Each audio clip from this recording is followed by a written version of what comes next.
राधे राधे दोस्तों। अगेन फिर से स्वागत है आप सबका अपने चैनल पे और बहुत ही अच्छा प्रवचन लेके आए हैं। तो चलिए वीडियो की शुरुआत करते हैं। भव्या जी, मध्य प्रदेश। राधे राधे महाराज जी। महाराज जी, भगवान को प्रसन्न करने के लिए सबसे सरल रास्ता क्या है? मंदिर जाना, सत्संग सुनना या व्रत रखना? सरल सबसे प्रसन्न करना प्रभु मैं किसी योग्य नहीं। भगवान स्वयं अपने श्री मुख से कहते हैं एकादशी स्कंद भागवत में, व्रतांश यज्ञ छंदांश तीर्था नियमा यमा यथा वरुंधेत सत्संगा सर्वसंगो पहो हिमाम। मैं बड़े बड़े व्रत से वश में होने वाला नहीं, मैं बड़ी बड़ी यज्ञों से वश में होने वाला नहीं, मैं नियम संयम से वश में होने वाला नहीं। अगर मैं वश में होता हूँ तो साधु संग से होता हूँ। तो साधु संग क्या? भगवान की शरण। हे नाथ मैं जैसा हूँ आपका हूँ, यही भगवान को प्रसन्न करने का सबसे श्रेष्ठ उपाय है, क्योंकि हमारे पास और कुछ नहीं है। जैसे हम कहते हैं भगवान को भोग लगाएं, यार वो पूरी सृष्टि को पवाता है, हम उसको क्या भोग लगाएं। अब हम कहते हैं व्रत उपवास रहने इतने से क्या होने वाला है, यज्ञ करे तो उन्हीं की वस्तुओं से, दी हुई वस्तुओं से यज्ञ कर रहे हैं। सबसे बढ़िया बात है भगवान की शरण होना। हे नाथ मैं आपका हूँ, जैसा भी हूँ पर आपका हूँ। हमें ये दावा नहीं है कि मैं आपके लायक हूँ, पर नाथ जैसा हूँ आपका हूँ। प्रभु मैं आपकी शरण में हूँ, सबसे बढ़िया बात है। कोटि विप्र बदला गए जाहू, आए शरण तजो नहीं ताहू। भगवान का व्रत है, करोड़ों विप्रों को ब्रह्म ऋषियों के मारने का पाप लगा हो, फिर भी भगवान की शरण में आ जाओ तो भगवान अपना लेते हैं। भगवान प्रसन्न होते हैं उनकी शरण में जाने से, भगवान की शरणागति। अब शरणागति कैसे हो? फिर उसके लिए है कि प्रथम भगति संतन कर संगा, दूसरे रत्नम कथा प्रसंगा, नवधा भक्ति हृदय में धारण करो तो आत्मसमर्पण हो जाएगा। श्रवणम कीर्तनम स्मरणम विष्णुपाद सेवनम अर्चनम वंदनम दास्यम सख्य आत्मनिवेदनम। आत्मनिवेदन का मतलब होता है समर्पण। नवधा भक्ति से आत्मनिवेदन प्राप्त हो जाएगा। सुकल्प पटेल जी, महाराज जी, वर्षों से मिली असफलताओं के कारण मेरा जीवन दिशाहीन सा हो गया है। जो भी कहता हूँ गलत ही हो जाता है। इससे आत्मविश्वास डगमगा सा गया, भय दुख अनिद्रा बढ़ गई है। देखो, जब तक हमारे पूर्व पाप नष्ट नहीं होंगे तो हम कोई भी सफलता का कार्य करेंगे तो हमें असफलता में गिरा देंगे। हम बहुत सकारात्मक सोच रखना चाहेंगे, हमें नेगेटिव सोच में पहुंचा देंगे। ये है पाप का परिणाम, और पाप को नष्ट किए बिना हम सुखी नहीं हो सकते। इसलिए पाप नष्ट करने के लिए और भी उपाय हैं, जैसे तीर्थ याटन है, गंगा स्नान है, और भी है। लेकिन सही सटीक पाप की जड़ का नाश कर दे नाम है। नाम संकीर्तनम यस्य सर्व पाप प्रणाशनम। आधा घंटा नाम कीर्तन करो जोर जोर से, और चलते फिरते नाम जप करो, देखो सब पॉजिटिव हो जाएगा। हम जो कह रहे हैं नाम कीर्तन करो पहले। भगवान विष्णु का भी 1000 नाम कीर्तन है शास्त्र, लेकिन आधा घंटा कोई नाम कीर्तन करो जो नाम प्रिय हो आपको। हरे कृष्ण श्री राम जय जय, जो भी राधा राधा राधा, खूब जोर जोर से भगवान नाम कीर्तन करो और चलते फिरते नाम जप करो। फिर देख लो आप उसका परिणाम, फिर आप खुद अनुभव करें। लेकिन लंबे समय तक 2-4 दिन किया फिर पाप कर लिया, फिर 2-4 दिन किया पाप किया, वो बात नहीं है। पाप आचरण रोक करके लंबे समय तक करो तो तुम्हारे पाप नष्ट हो जाएंगे, सफलता हाथ लग जाएगी। सबको सफलता क्यों नहीं प्राप्त होती, सबको सुख प्राप्त क्यों नहीं होता, लेकिन सब लोग सुख के लिए ही कार्य करते हैं और दुख क्यों प्राप्त होता है? उसका कारण पाप है। हम पाप कर्म वर्तमान में भी करते हैं, और जो भूत में पाप कर्म किए हैं वो परिणाम में आ रहे हैं, इसलिए हम असफल हो रहे हैं, दुखी हो रहे हैं, चिंतित हो रहे हैं। नाम जप करो, बहुत आनंद प्राप्त होगा, बहुत आनंद। हम कह रहे हैं लोक परलोक के सब सुख आपको प्राप्त हो जाएंगे। आप डट के नाम जप तो करो। जैसे लोग कहते हैं कि नाम जप करने से क्या खाना मिल जाएगा, तुम खाना की बात क्या करते हो? अगर भगवान का नाम जप करो तो लोक परलोक सब जगह सुख प्राप्त होता है। जहाँ पाप नष्ट हुए तो सुख ही सुख घेर लेता है। और अगर भाई पाप कर्म करोगे तो पुण्य के प्रताप से ये मिल जरूर सकता है, लेकिन तुम्हारा नाश हो जाएगा। अंत में तुम्हारा नाश हो जाएगा, अंत में तुम जीरो पे होगे, कुछ तुम्हारे पास नहीं होगा। अगर नाम जप कर रहे हो, आज दुखी हो, चिंता मत करो, कल सुखी हो जाओ। हमको भोजन तक नहीं मिले 8-8 दिन, जो आज हम आपको प्रमाण दे रहे हैं कि हम गाड़ी पे चल रहे हैं, तो कल हमको भोजन नहीं मिला। सर्दी में ओढ़ने के लिए कंबल नहीं था, बोरा ओढ़ते थे, टाट समझते ना, जिसमें गेहूं का आटा भरा जाता है, वो बोरा ओढ़कर सर्दी पार करते थे। और आज हम तो आपको क्या बताएं, जब आप समझ लो यही है तो क्या व्यवस्था नहीं होगी? हर व्यवस्था है, राजा बाबू की तरह भगवान रख रहे हैं। तो कल जो था वो जो दुख में था, उसमें हम धर्म को नहीं त्यागा, बड़ी कठिनाई से आगे बढ़ते रहे, तो आज वो बात आ गई जो लौकिक और पारलौकिक। ये तो सांसारिक सुख है, लेकिन भागवतिक सुख हम तुम्हें बता भी नहीं सकते कि कितना भगवान हमें आनंद देते हैं। इसलिए नाम जप करो, चिंता न करो, सफलता चरण चूमेगी यदि भगवान की शरण में हो और भगवान के आश्रित। निखिल कुमार जी हरियाणा से। राधे राधे महाराज जी। महाराज जी, मैं पिछले 1.5 वर्ष से YouTube के माध्यम से आपसे जुड़ा हूँ, आपकी आज्ञा में रहकर नाम जप का प्रयास भी कर रहा हूँ। महाराज जी, YouTube वीडियो में देखा कि जब साक्षात्कारकर्ता ने पूजनीय देवरा बाबा जी से प्रश्न किया कि आपकी अवस्था ईश्वर लीन है, इसका क्या कारण है, कैसे ये संभव हुआ, क्या क्रियाएं आपने कि ये संभव हुआ, तब देवरा बाबा ने उत्तर दिया, अष्टांग योग मानी ईश्वर में योगी और योगी में ईश्वर, बस यही ईश्वर लीन है, बस इतना ही। और क्रिया तो बताया गया है कि महाराज जी 10 मुद्राओं के बारे में बताया कि 10 मुद्राएं हैं। महाराज जी, इनका अर्थ पूछना चाह रहे थे और आपके द्वारा बताए गए ब्रह्मचर्य के सभी नियमों का ईमानदारी से अनुसरण करना। नाम जप करो, सब योग का अपने आप पूर्ण हो जाएगा। नाम योग ऐसा है, ये कुंडलनी जागृत कर देगा, ये 60 चक्रों का भेदन कर देगा, ये सब कर देगा। नाम जप में लगो। अब ऐसे शरीर नहीं कि अष्टांग योग का पालन कर सके। 3 घंटे सिद्धासन में, 3 घंटे पद्मासन में बैठना, प्राणवायु को सूक्ष्म करना, अब वो सब नहीं रह गया। कलयुगी प्राणी हो।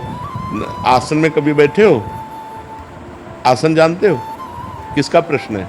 आसन जानते हो? पद्मासन सिद्धासन सुना, उसके बाद शुरू किया। तो कितने मिनट बैठते हो? 20-30 मिनट, ज़्यादा से ज़्यादा एकदम फटने लग जाते हैं पैर पे। 3 घंटे तब बिना हिले डुले 3 घंटे बैठे, तब आसनों की महिमा जागृत होती है।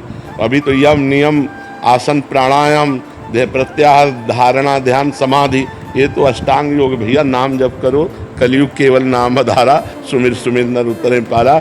बाबा सिद्ध पुरुष थे अष्टांग योग के, देवराह बाबा अष्टांग योग के सिद्ध पुरुष थे। हम देवराह बाबा न बनना चाहें, हम देवराह बाबा की बात मान लें। तुम्हें एक बात बताएं देवराह बाबा की, देवराह बाबा के श्रीमुख से निकले हुए वाक्य, जैसे 2 लकड़ियों के घर्षण से अग्नि पैदा हो जाती है, ऐसे जबान और राम नाम इसका बार बार घर्षण हो तो दिव्य ज्ञान अग्नि पैदा हो जाएगी। देवराह बाबा के वचन थे कि राम राम राम राम राम राम, तो दिव्य ज्ञानाग्नि पैदा हो, ज्ञान पैदा हो गया और उसी से मोक्ष प्राप्त हो जाता है। नाम जप करो बच्चा, जितना अधिक से अधिक नाम जप करोगे उतने सदगति होगी। कलयुग केवल नाम आधारा, सुमिर सुमिर नर उतरे पारा। महाराज जी, सेवा मार्ग में संग दोष का डर रहता है और भजन मार्ग एकांतिक बहुत कठिन है, तो उसमें क्या? हाँ, सेवा को भगवान में समर्पित करते हुए कंचन कामिनी कीर्ति 3 से बच जाए तो फिर सेवा सिद्ध हो जाएगी, नहीं तो भ्रष्ट हो जाता है। जैसे व्यवहार में सेवाएं होती हैं, तो अब यहाँ भी सेवाएं हैं, तो जैसे ये लोग सेवा में हैं तो इनको इतना कस करके रखे हैं कि ये किसी माता बहन की तरफ गंदी दृष्टि से नहीं हेर सकती, और मतलब कभी व्यवहार में अकुशलता नहीं होगी। वो गुरु कृपा से इतना कस के रहे। अब अगर यही स्वतंत्र हो जाएं तो ये भ्रष्ट हो जाएंगे। तो हमें लगता है व्यवहार में यदि हम बच सकते हैं तो अपने ऊपर कुछ कड़े शासन मतलब रखना चाहिए कि जैसे किसी माता बहन से बात करनी है तो किसी को बीच में डाल के, कंचन कामिनी और कीर्ति, इन तीनों से हमको बचना है। कोई प्रणाम कर रहा है तो साधु वेश को प्रणाम कर रहा है, साधु वेश गुरु जी का है, आचार्य का, हमारा थोड़ी है, तो वो प्रणाम गुरु और आचार्य को गया। और जो रुपया आता है वो संत सेवा भगवान के लिए, मैं नौकर हूँ स्वामी नहीं हूँ, जितना मतलब रखना। इसके बाद साधु अपनी स्वतंत्रता में रहे, नहीं तो भ्रष्ट हो जाएगा। क्योंकि आज चरित्रहीनता का बोलबाला है, चरित्रहीनता बढ़ती चली जा रही है। अगर चरित्रहीन हो गया तो फिर क्या रह गया? चरित्रहीनता नहीं होनी चाहिए किसी में भी, साधु में क्या, किसी में भी चरित्रहीनता नहीं होनी चाहिए। अगर चरित्रहीन हो तो पुरुष ही नहीं हो तो भ्रष्ट आदमी है। तो ये चीज़ें अपने व्यवहार में बहुत बचने की, क्योंकि व्यवहार में हमें सबसे मिलना होता है। अब जैसे सत्संग में है, ऐसे कोई किसी साधु की निंदा करने लगते तो हम फिर उसको डांटते हैं, सत्संग सुनो, सत्संग सुन के निकलो, दूर जाओ, अपने साधन में तुम लगो, साधु को भजन करने दो। वहां जाकर तुम्हें पैर पकड़ने की जरूरत क्या है? वहां जाकर तुम्हें एकांत में मिलने की जरूरत क्या है? वहां जाकर उसे भ्रष्ट करने की जरूरत क्या है? तुम सत्संग सुनो और दूरी बनाओ, और तुम अपने घर में भजन करो, अपनी कुटिया में भजन करो। जब सत्संग सुनने गए तो केवल सत्संग सुनो, साधु से मतलब नहीं रखना, साधु की वाणी से मतलब रखो, उसकी आज्ञा का पालन करो, कल्याण हो जाएगा। तो अपने को बहुत बच के चलना है। कलयुग है, हर चीज माया परोसेगी, पर अपने को बहुत सावधानी पूर्वक चलना है, तो ही बच सकते, नहीं तो बहुत कठिन है। बहुत गुरुजनों के शासन में रहे, साधु मंडली में रहे, और अगर कहीं एकांतिक ऐसी सेवा हो तो अपने को बचा के रखे। ये हमारा दुर्भाग्य होगा कि अगर हम ऐसे कदम रख देते हैं, बिल्कुल नहीं। और 1 मिनट में गेम बदल जाएगा, 1 मिनट में आप फंस जाएंगे, 1 मिनट में गेम बदल जाता है। इसलिए बहुत जीवन भर इस बात से बिल्कुल ऐसे जीवन भर सतर्क, जैसे मृत्यु को देखने पर आदमी भयभीत होता है ना, ऐसे साधु को साक्षात मृत्यु मूर्तिमान समझना चाहिए स्त्री संभोग के समय में। नहीं, बिल्कुल नहीं। साधु हर बात खूब मौज से खाओ पियो मस्त घूमो, बस कंचन की याचना मत करो, कामनी का संग मत होने दो, कीर्ति को स्वीकार मत करो, भगवत प्राप्त घूम रहे हो, जीवित भगवत प्राप्त हो, जीवन मुक्त हो। और यही 3 बातें हैं, इन्हीं से बच जाना है। मनीष श्रीवास्तव जी, अमेरिका से। राधे राधे।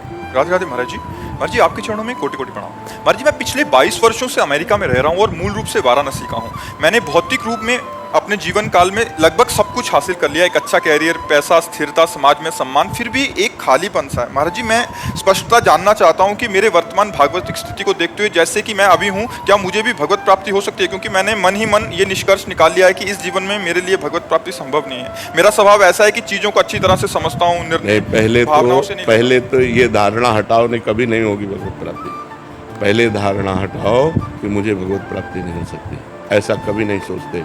हमें ये सोचना मैं भगवत प्राप्ति के योग्य नहीं हूँ, लेकिन भगवान की कृपा से मुझे भी भगवत प्राप्ति हो जाए। अगर मैं पतित हूँ तो भगवान का नाम पतित पावन है, मैं दीन हूँ तो भगवान दीनानाथ है, मैं कितना भी नीच हूँ तो सर्वश्रेष्ठ है, मैं अनाथ हूँ तो नाथों के स्वामी हैं। हमारा भगवान का संबंध है। मैं भगवान के योग्य नहीं हूँ, लेकिन भगवान को प्राप्त कर सकता हूँ, क्योंकि भगवान का अंश हूँ। ममई वांशो जीवलोके जीव भूता सनातना। जब हम पहले ही निश्चय कर लेंगे कि मुझे भगवत प्राप्ति नहीं होगी तो नहीं होगी। हम निश्चय करते हैं कि मुझे भगवत प्राप्ति होगी होगी होगी, क्योंकि मैं भगवान का बच्चा हूँ, मैं भगवान का अंश हूँ। हाँ, मैं भगवत प्राप्ति योग्य नहीं हूँ, भगवान की कृपा से होगी। मैं प्रयास करूँगा, नाम जप करूँगा, अच्छे आचरण करूँगा, दूसरों को सुख पहुँचाऊँगा, और भगवान से रो रो के प्रार्थना करूँगा कि मेरे पापों को नाश करके मुझे भगवत प्राप्ति कराइए। तो क्यों नहीं हो जाएगी? ऐसी धारणा नहीं रखनी चाहिए, कमज़ोर धारणा नहीं रखनी चाहिए, निगेटिव भाव नहीं रखना चाहिए। हर समय हमें पॉजिटिव भावों का पोषण करना चाहिए। निगेटिव भाव क्यों रखें? जब वो घोर वैश्यागामी पापी को भी मिल सकते हैं तो मुझे क्यों नहीं मिल सकते? पर हम मिलना चाहें, हम भगवान की प्राप्ति करना चाहें।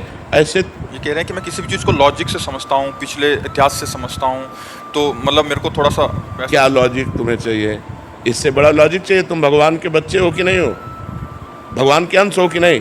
तो बाप से मिलने के लिए कौन सी हमको क्रेडिट की ज़रूरत है, कौन से हमें सद्गुणों की ज़रूरत है? हमारे बाप है, भगवान हमारे बाप हैं, है ना? सबके बाप, भगवान सबके पिता हैं, क्योंकि हम सब उनके बच्चे हैं। तो हम क्यों नहीं भगवान से मिल सकते? हम नीच हैं तो उन्हीं की माया में तो नीच बने हैं। अगर हम गिरे हुए व्यक्ति हैं, बहुत दूषित हैं, तो उन्हीं की माया से, अपने बाप की माया से तो गिरे हुए हैं। हम क्यों नहीं मिल सकते? हमारा दावा है। हमारे प्रभु, जैसे प्रभु गीता में कहते हैं ममई वांशो, तू मेरा अंश है, ऐसे हम ठसक से कहते हैं कि भगवान मेरे हैं। क्यों नहीं मिलेंगे? लॉजिक हमारा बनता है कि नहीं बनता? क्यों? ये लॉजिक से अलग है। महाराज, मुझे लगता है कि इस जन्म में नहीं हो पाएगा, हमको 1000 जन्म लेना पड़ेगा। तो क्या फायदा? तो 1000 जन्म ही लेना पड़ेगा तुम्हें हम पक्का कह रहे हैं, 1000 जन्म लेना पड़ेगा। हम इसी जन्म में प्राप्त करेंगे। भगवान के लिए ऐसा क्यों नहीं सोचता? मनुष्य जन्म 1000 जन्म ही मुझे मिलेंगे, बार बार गारंटी है? विचार करके देखो, बहुत दुर्लभ है मनुष्य शरीर, एक बार मिला है, अब अगली बार हम सुअर कुत्ता बनेंगे, क्या बनेंगे, क्या भरोसा? उसमें हम भजन कर लेंगे, अरे हम इसी जन्म में भगवत प्राप्ति करेंगे। जैसे तुमने प्रयास किया विदेश में रहकर सफलताएं प्राप्त की, ऐसे ही ये सफलता के लिए सोचो। मैं हर समय राम राम जपूंगा, कृष्ण कृष्ण जपूंगा, राधा राधा जपूंगा, और मेरी श्वास छूट गई तो मुझे भगवत प्राप्ति हो जाएगी। निराश क्यों होते हो? निराश नहीं होना, उदास नहीं होना, हताश नहीं होना। भगवान हमारे कोई गैर थोड़ी है, भगवान हमारे, हमको क्यों नहीं मिलेंगे? 1000 जन्म तक पे सोच लोगे तो देखो, हमको एक सिद्ध संत ने बताया था। हम उस समय 16-17 वर्ष की अवस्था के थे, हम बचपन से घर से निकले 13 वर्ष की अवस्था से। उनका नाम सिद्ध बाल योगी था। वो गंगा किनारे ही रेती पे रहते थे। तो जब उनसे मिले, रात्रि में मिलने का अवसर मिला, तो उन्होंने पहली बात कही, हमने अपनी डायरी में लिख रखी थी, कि बेटा जो बनना है वो सोचो, जैसा बनना है वैसा सोचो, जैसा सोचोगे वैसा बन जाओगे। बस हम संतों की बात पकड़े थे, बड़े बड़े महापुरुषों की बातों को डायरी में अपने लिख लेते, तो बार बार रोज पाठ की तरह जैसा बनना वैसा सोचो, जैसा सोचोगे वैसा बन जाओगे। तो जैसे तुमने सोच लिया 1000 जन्म में भगवत प्राप्ति नहीं होगी, गारंटी देता हूँ नहीं होगी। अगर सोच लिया कि इसी जन्म में होंगी, तो हम कहते हैं बहुत बहुत एक जन्म और खसक जाएगा, लेकिन हमारा नियम प्रण वो हमको एक जन्म बहुत मान लो हमसे चूक हो गई, तो अगले जन्म में पक्का मनुष्य बनेंगे और भगवत प्राप्ति हो जाएगी। हम लंबा क्यों खींचे कि 1000 जन्म हमको मनुष्य शरीर मिलेगा, गारंटी कौन है? कोई गारंटी दे सकता है? पता नहीं नाली का कीड़ा बने, पता नहीं क्या बने क्या ना बने, ऐसी बातें नहीं सोचते। पॉजिटिव सोचो, निगेटिव मत सोचो। भगवान हमारे अंशी हैं, हमारे पिता हैं, हमारे स्वामी, वो मिलेंगे क्यों नहीं यार? कोई गैर है क्या? भगवान को यही तो हम माया का प्रभाव बन गया कि स्त्री पुत्र परिवार शरीर अपना लगता है, भगवान पराये लगते हैं, जबकि भगवान अपने हैं वास्तविक। हम अगर स्त्री से भी प्यार करते हैं तो भगवान से प्यार करते हैं, क्योंकि उसके अंदर भगवान है, इसलिए वो हमें प्यारी लगती है। और उसी स्त्री के शरीर से भगवान हट जाए, अंतर ध्यान हो जाए, तो हम वही प्यारा शरीर जिसको हम प्यार करते थे उसी को आग लगा देते हैं। तो हम कहीं ना कहीं भगवान का ही तो आदर करते हैं, तो हमें मानना चाहिए कि हमारे भगवान प्रीतम है, ठीक है, निगेटिव भाव नहीं रखते। महाराज जी एक प्रश्न था महाराज जी, जिस समय ऐसा कष्टपूर्ण बाहरी व्यवहार में महाराज जी आपका जीवन था महाराज जी, उस समय भी तो आप भजन करते थे? हाँ, तो उस समय ज्यादा करते थे। उस समय ज्यादा इसलिए करते थे, अब जैसे सुबह से हम लगे तुम्हें समझाने में, उस समय समझाने उस समय केवल भजन था, किसी से मिलना जुलना नहीं, किसी से बातचीत नहीं, रात दिन भजन था। अब तो भजन का विभाग भी हो गया कि भाई 2 घंटे एकांतिक होगा, ये होगा वो होगा। उस समय कोई विभाग नहीं था, केवल भजन था। ना भोजन की व्यवस्था है, ना रहने की व्यवस्था है, रात दिन गंगा किनारे भगवान के भजन में लगे। उस समय भगवान ने ऐसा विधान क्यों नहीं किया आपके लिए? हाँ, भगवान ने उस समय विधान इसलिए नहीं किया कि जब मटकी पक्की हो जाए और फिर पानी डालो तो पानी ठंडा करके पिला देगी, और अगर कच्ची मटकी में पानी डाल दिया तो फैल जाएगी। उस समय कच्ची मटकी थे, अगर ये सुविधा दे देते तो फैल जाते। अब भगवान की कृपा से इस सुविधा का कोई फर्क नहीं है। जो हमारा लक्ष्य है वो हमारे साथ है। ये माया का जो प्रवाह है वो हमारे चित्त को आकर्षित नहीं कर सकता, क्योंकि इष्ट गुरु कृपा से मटकी पक्की हो गई है। तो भगवान ने ऐसी कृपा की कि बिल्कुल संभाल करके ऐसे लाए, और जब ये दिया तब भोगने लायक नहीं रखा। देखो कितने चतुर खिलाड़ी हैं। जब हम खाने लायक थे, जब हम भोगने लायक थे, तब भोग नहीं दिया, और जब भोग दिया तो भोगने लायक नहीं रखा। वो बड़े खिलाड़ी है, वो बड़े कृपालु है, कैसे जीव को बचाते थे। इसलिए भगवान ने उस समय नहीं दिया कि उस समय मटकी कच्ची थी। अगर विषय रूपी पानी डाल दिया जाता तो फैल सकती थी। आज मटकी पक्की कर दी और फिर उसमें भर दिया, तो अब वो ठंडा जल दूसरों को सुख प्रदान कर रहा है। मटकी स्वयं सुरक्षित है और दूसरों की प्यास बुझा रही है, इसलिए ऐसा भगवान ने किया। महाराज जी आपको लगता नहीं कि आप ठीक होते, स्वस्थ होते तो हम अच्छे से? नहीं, इन इच्छाओं का सबका नाश हो जाता है। भजन का यही फल होता है। जब आनंद मिलता है, भगवदानंद, तो ये सब गंदी बातें, सब संसार के सुख, ये सब अच्छे नहीं लगते, अपने आप अच्छे नहीं लगते। नहीं तो फिर भगवदानंद का मतलब क्या रहा?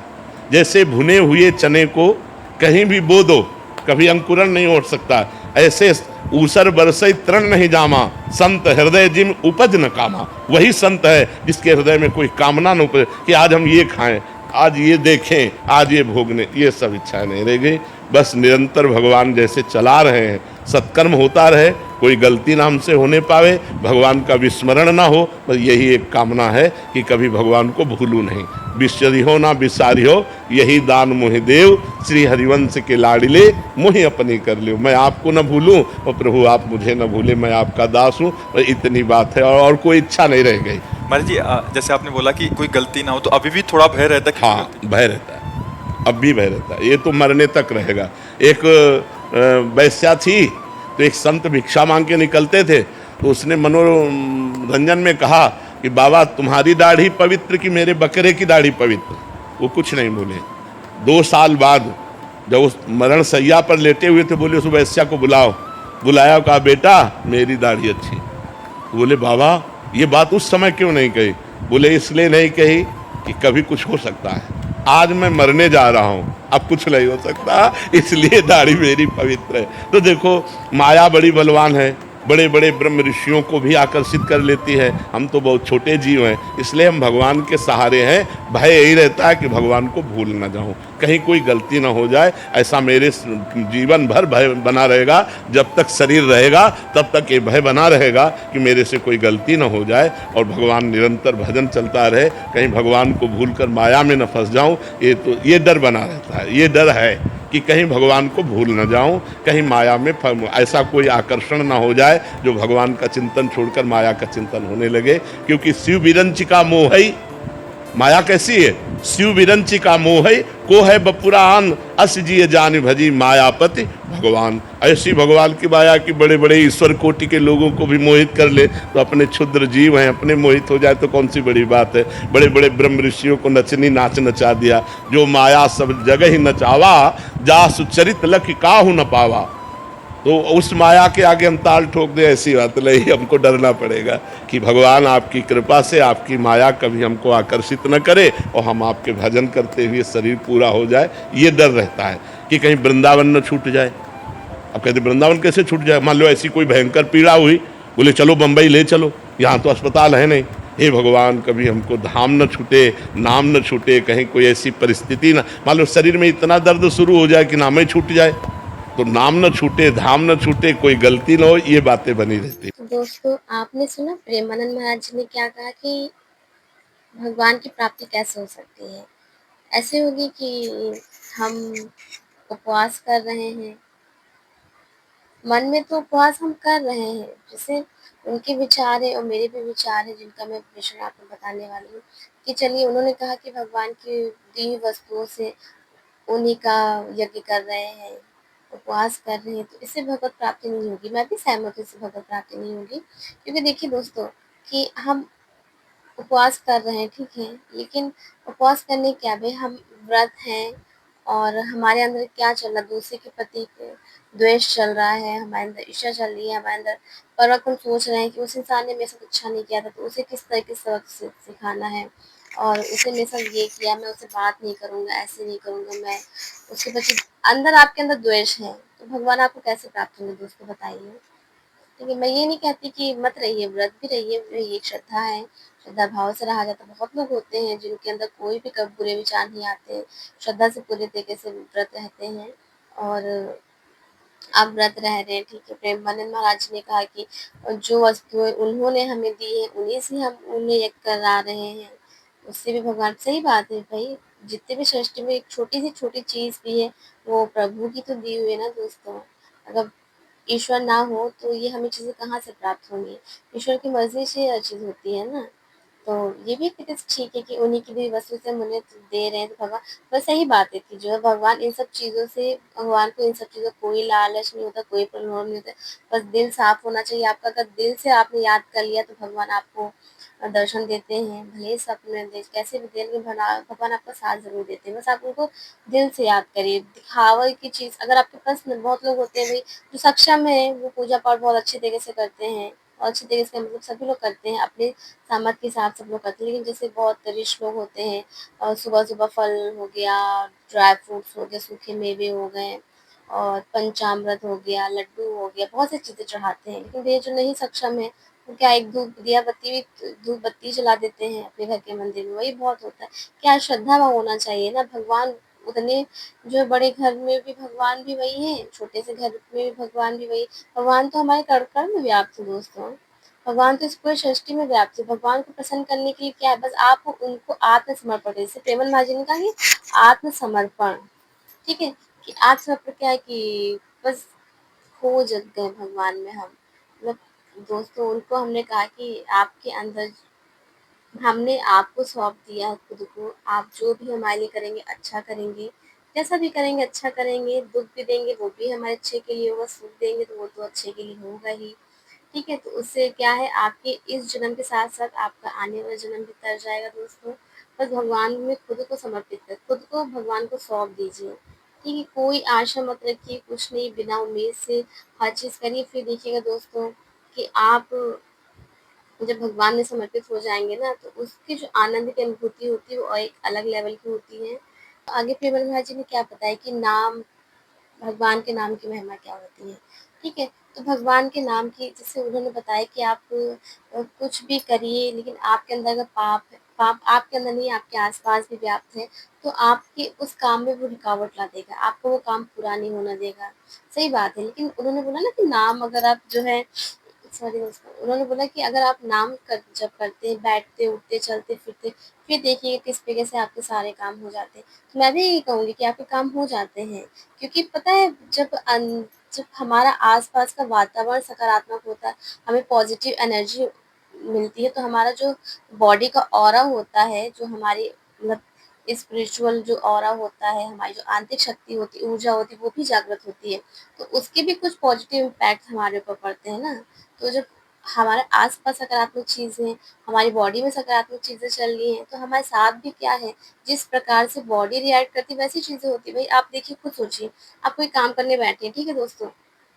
आपने उस काम को शुरुआत नहीं किया है अभी भी और पहले उसके बारे में नेगेटिव हो गए, पता नहीं ये काम चलेगा कि नहीं चलेगा, इसमें हमें सफलता मिलेगी कि नहीं मिलेगी और हम अभी कर तो रहे, इतना धन इसमें लग रहा है, अगर हम इससे सफल नहीं हुए तो हमारे ऊपर कर्जा हो जाएगा।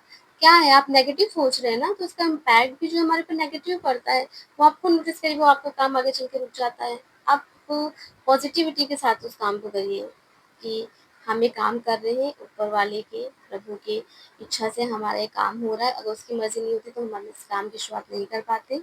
और फिर आप देखिए, आप पॉज़िटिविटी के साथ उस काम को करिए बस।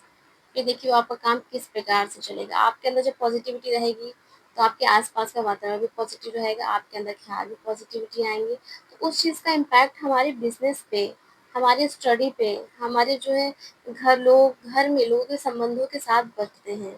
ठीक है? ये नहीं कि घर में एक चिल्ला रहा है तो मुँह बना के बैठ गए। ऐसा नहीं है, फिर मन में बुरे ख़्याल आए, पता नहीं क्यों मैंने क्या कर्म किया है, जो ये हमसे इस तरह से बात करते हैं, हमने तो कुछ गलत भी नहीं किया, फिर भी घरवाले ऐसा बोलते हैं। तो क्या आप पॉज़िटिव रहिए ना कि वक़्त है, गुज़र जाएगा, एक अच्छा वक़्त भी आएगा, इसकी पॉज़िटिव साथ रहिए। आप एकदम शांत हो जाइए, किसी को जवाब देना बंद कर दीजिए, कह रहा है कहने दो। खुद काम पे रखो नाम जप करो, उठते-उठते प्रभु में लीन हो जाइए आप लोग। फिर देखिए कितने दिन इंसान बोलता है, 1 दिन, 2 दिन, 4 दिन कितने दिन बोलेगा भाई? जब हम कुछ रिएक्ट नहीं कर रहे हैं तो अगला कितने दिन बोलेगा? तो वो चीज़ें क्या हैं, वो भी पॉज़िटिविटी में हो जाती हैं। ठीक है, तो दोस्तों तो सिर्फ़ नाम जप मैं ये नहीं कहती कि आपको किसी एक पर्टिकुलर भगवान का नाम आप जिसको भी मानते हैं आप उसका नाम लीजिए, नाम स्मरण कीजिए। राधे राधे, हर हर महादेव, जय शिव शंभू। इस समय तो सावन चल रहा है, इसमें तो सभी लोग हर हर महादेव का नाम लेंगे। आप सोचिए सावन में भगवान का जो है कितना नाम लेना कितना ज़्यादा हमें पॉज़िटिव से भर देता है। सावन चल रहा है, हर हर महादेव, हर हर महादेव, हर हर महादेव। आप खुद सोचिए ना कितना आप खुद उसमें ऊर्जावान लगते हैं। आप उस नाम को लीजिए, मंदिर में जा रहे हैं, जयकारे वहाँ पे लग रहे हैं। आप खुद सोचिए उस नाम का हमारे ऊपर कितना ज़्यादा असर होता है। उस टाइम के लिए हमारे आस-पास का ऑरा, लोगों का ऑरा जो होता है वो उस पूरे मंदिर को जो है वातावरण को वहाँ कितना आनंदमय कर देता है। ऐसा लगता है कि इससे जो है कहीं पे भी हम चले जाएँ इससे ज़्यादा मानसिक शांति हमें नहीं मिली। भले ही वो हज़ारों की भीड़ में हम खड़े हैं, लेकिन वहाँ पे हमें एक मानसिक शांति मिलती है। दोस्तों, रेवन्ना जी ने क्या बताया कि लंबे समय के लिए आप नाम जप करिए। ठीक है, थोड़े समय के लिए उन्होंने जैसे बोला कि नहीं कि 2 दिन किया, फिर नहीं किया, आलस आ गया, फिर 2 दिन किया, फिर नहीं किया। उससे क्या है आपको उसका असर भी नहीं दिखेगा, फिर आपका क्या है भक्ति से और मन उठ जाएगा कि मैं तो नाम जप भी करता हूँ, पूजा पाठ भी करता हूँ, फिर भी मेरे साथ क्यों गलत होता है? तो इसलिए कुछ दिन लग के करिए, फिर देखिए आपके अंदर क्या बदलाव आते हैं, आपके जीवन में क्या बदलाव आते हैं और आपके बिगड़े काम बनते चले जाएँगे दोस्तों। और जो आप खुद देखिए, जैसे महाराज जी ने बताया ना कि अ, वो ये नहीं कह रहे कि राधा-राधा नाम जप करिए आप। जय जय राम, श्री राम, हरे कृष्णा, हरे महादेव, राधा स्वामी, कुछ भी मतलब जो आप जिस भी चीज़ जिनका भी मानते हैं, जिनको भी मानते हैं, आप उनका नाम ले सकते हैं। उसके बाद आपके जीवन में जो बदलाव आएँगे ना दोस्तों, वो आपको एक पॉज़िटिव सोच के साथ आएँगे, आपकी मेंटल हेल्थ को सुधारेंगे, आपकी आर्थिक स्थिति को तो सुधारेंगे क्योंकि जब आप अंदर से स्टेबल होंगे, आपका मन शांत होगा, आपकी मानसिक स्थिति सुधरेगी ना, तो आपका जो आर्थिक स्थिति है वो अपने आप सुधरने लगती है। ठीक है? क्योंकि वो फिर उस प्रकार से हमारा दिमाग चलने लगता है, उस प्रकार से हमें सारे रास्ते खुलते चले जाते हैं। तो दोस्तों नाम जप करिए थोड़ा बहुत जिससे आपका मन शांत रहेगा, भगवान में लगेगा तो पॉज़िटिविटी आएगी, पॉज़िटिव आप सोचेंगे, पॉज़िटिव लोगों के साथ उठना-बैठना आपका हो जाएगा, जिसका असर आपकी शारीरिक स्थिति के साथ-साथ, मानसिक स्थिति के साथ-साथ, आर्थिक स्थिति पे पड़ेगा और आपकी सामाजिक स्थिति भी इससे उन्नत होती है। तो दोस्तों, महाराज जी ने क्या बताया कि हम जीवन में असफल क्यों होते हैं? उन्होंने इसे बताया कि हमारे पिछले जन्म के पापों का भी कर्म हमें इसी जन्म में भोगना है और इस जन्म में जो हम दूसरों की बुराई कर रहे हैं, चुगली कर रहे हैं, उससे जो हमारा पाप कर्म आ रहा है, उससे भी हमारे काम में सफल हो रहे हैं। इसलिए क्या करना है आपको? मन को शांत रखिए, नाम जप करिए और फिर देखिएगा दोस्तों कि आपके जीवन में जो चमत्कार होते हैं आप भक्ति की तरफ मुड़ जाइए। आप मतलब सांसारिक मोह को मैं ये नहीं कहती कि सांसारिक मोह को आप छोड़ दीजिए, लेकिन आपको जो है थोड़ा-सा आध्यात्म की तरफ भी बढ़ना चाहिए। इससे आपको देख के आपके बच्चे भी आध्यात्म की तरफ बढ़ेंगे। आप जनरेशन पे बदलाव होगा, पीढ़ियाँ चेंज हो जाएँगी दोस्तों। क्योंकि कलयुग चल रहा है, कलयुग में तो आप देख रहे हैं पाप का कितना ज़्यादा बोलबाला है। पाप करने वाला ही सफल हो रहा है और अस असफलता उनको है जो पाप नहीं कर रहे। क्या है भैया पुराने ज़माने में पिछले जन्म के कर्म हमें भोगने पड़ रहे हैं, है ना? उन्होंने कुछ अच्छे कर्म किए थे, तो वो इस समय कलयुग में आके वो उन्नति पा रहे हैं, लेकिन क्या है इस समय तो वो गलत कार्य कर रहे हैं ना, आने वाला जीवन तो उनका जो है बेकार हो रहा है। तो कोशिश उनको भी ये करनी चाहिए कि भैया थोड़ा-सा भगवत प्राप्ति में जाएँ, भगवान में लीन आध्यात्म की तरफ जाएँ, जिससे उनका आने वाला जो जन्म है वो भी सुधरेगा। महाराज जी ने क्या कहा है कि जैसे लोग कहते हैं कि क्या सिर्फ नाम जप करने से ही हमें सारी चीज़ें मिल जाएँगी, खाना मिल जाएगा, पैसे मिल जाएँगे। बैठे हैं, कोई काम नहीं कर रहे, नाम जप कर रहे, से क्या हमें हर चीज़ें मिल जाएँगी? सही बात है, नहीं मिलेंगी। लेकिन उसके लिए आप नाम जप करिए, नाम जप से आपको मानसिक शांति मिलती है, मानसिक शांति मिलेगी तो आपका मेंटल हेल्थ सही होगा, मेंटल हेल्थ सही होगा तो आपकी फाइनेंशियल स्टेटस सही हो जाएगा दोस्तों। तो आप नाम जप करिए, फिर उसके बाद देखिए आपके काम कैसे बनेंगे। आप जो पापाचार कर रहे हैं, मतलब बुरे कर्म कर रहे हैं, फिर भी उन्नति में क्या है? उन्होंने महाराज ने जैसे बताया ना उनका फ्यूचर अभी तो वो है, लेकिन एक टाइम के बाद क्या होता है दोस्तों कि जो है उस कहते हैं ना जो चीज़ उठती है, उसका डाउनफॉल भी होता है। आपने खुद देखा होगा कोई भी पुराने ज़माने में कोई भी साम्राज्य ले लीजिए, मगध एम्पायर ले लीजिए, कुछ भी ले लीजिए दोस्तों, तो वो एकदम से ग्रो होता है और फिर एकदम से उसका डाउनफॉल आता है। आप राजनीतिक पार्टी ले लीजिए, कोई भी वो पार्टी ग्रो करती है, फिर उसका डाउनफॉल होता है, दूसरी पार्टी ग्रो करती है। तो ये जीवन का चक्र है, जो उठता है वो नीचे से जैसे हम लोग हैं, अब हम लोग पैदा हुए इस जीवन में आए हैं, तो क्या है दोस्तों, हम आए हैं, ठीक है? तो हमारा अंत भी निश्चित है। हम छोटे से बड़े हो रहे हैं, बड़े से और बड़े हो जाएँगे, फिर उसके बाद क्या है, हमारी वृद्धावस्था चालू हो जाएगी, फिर हम वहाँ से डाउनफॉल स्टार्ट हो जाएगा। लेकिन जब तक वृद्धावस्था से पहले क्या है, हम लोग बहुत ज़्यादा अत्त काटते हैं इस दुनिया में दोस्तों, बुरा मत मानिएगा, मैं सही कह रही हूँ। जब तक हमारे अंदर जवानी रहती है ना, हम किसी की नहीं सुनते, 2 बातें हमें सुनना बिल्कुल भी पसंद नहीं होता है। लेकिन जैसे ही वृद्धावस्था में जाते हैं, तो हम अपने छोटों को भर-भर के ज्ञान देने लगते हैं, अरे ये तो मेरी बात नहीं सुनता है। तो वहाँ से हमारा डाउनफॉल स्टार्ट हो जाता है। भैया जो चीज़ आई है इस दुनिया में उसका अंत निश्चित है। तो ये मत सोचिए कि मैं आया हूँ, मैं बहुत पाप करके बहुत मतलब क्या है उल्टे-सीधे काम करके बहुत रिच बन जाऊँगा। ठीक है दोस्तों, ऐसा नहीं है। सत्कर्म करिए, शुरू से आप सत्संग में लीन रहेंगे ना दोस्तों, तो आपकी आगे चल के जब आपका डाउनफॉल हो भी जाएगा, हो तो सभी का ही होता है, जब आपका डाउनफॉल हो जाएगा, मेरा डाउनफॉल हो जाएगा, तो क्या है लोग हमें हमारे अच्छे कर्मों की वज़ह से याद रखेंगे, बुरे कर्मों की वज़ह से कोई हमें नहीं याद रखेगा, अच्छे कर्मों की वज़ह से सब एक-दूसरे को याद रखते हैं। वहीं आप किसी के साथ बुरा करिए, फिर आप नहीं रहे इस दुनिया में, तो भैया वो बंदा तो यही कहता है ना कि अच्छा हुआ वो इंसान नहीं रहे, वो तो ऐसे थे, वो ये करते थे, उन्होंने इतनी चोरियाँ की, उन्होंने ये किया, उन्होंने ये पापाचार किया, ये गलत कदम किया। अभी वही कोई भगवत प्राप्ति में लीन है, अब उसकी डेथ हो जाती है तो लोग उसको अच्छे कर्मों को याद करते हैं ना कि कितना अच्छा आदमी था, एकदम संत महात्मा जैसा था, कभी किसी को गलत नहीं कहा, सबको अच्छी बातें बताता था। क्या है भैया उसके ना रहने के बाद भी उसके जो नाम जप करके भगवत प्राप्ति करके जो उसने प्राप्त की, उसके मरने के बाद भी उसकी पीढ़ी में उसकी ख्याति वैसी है, उसकी जो घर की जो पीढ़ी होती है ना उसको भी सम्मान दिलाती है।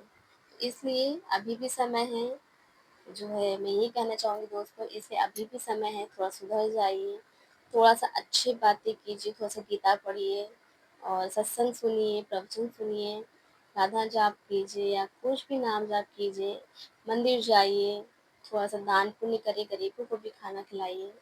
तो अगर दोस्तों मेरे ये विचार आपको पसंद आते हैं तो प्लीज़ चैनल को लाइक शेयर सब्सक्राइब करना मत भूलिएगा और चैनल पे बार-बार विज़िट करते रहिएगा। ऐसे ही महाराज जी के प्रवचन और मेरे प्रवचन मतलब महाराज जी के प्रवचन से जो मुझे शिक्षा मिली है उसको मैं लास्ट में बताती हूँ। तो अगर दोस्तों वीडियो पसंद आए तो प्लीज़ चैनल को लाइक शेयर सब्सक्राइब करना मत भूलिएगा और ऐसी ही आध्यात्मिक जानकारी प्राप्त करने के लिए चैनल को बार-बार विज़िट करते रहिएगा। Thanks for watching. राधे-राधे। आपका दिन शुभ हो।